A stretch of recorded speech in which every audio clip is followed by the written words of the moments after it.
ఈ స్వదేశీ మేళా కార్యక్రమంలో మా రాష్ట్ర ప్రభుత్వం తరఫున కూడా పూర్తి స్థాయిలో ప్రభుత్వం తరఫున సహకారం చేయుత తప్పకుండా అందిస్తాం.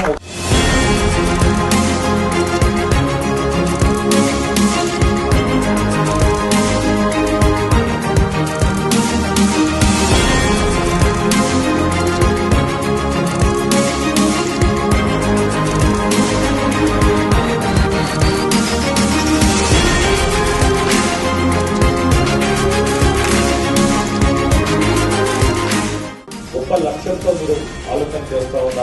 దానికి తప్పకుండా ప్రోత్సాహం చేయాల్సిన బాధ్యత మా పైన ఉంటుందని తప్పకుండా ప్రోత్సాహం చేస్తాం, సహకరిస్తామని మనవి చేస్తూ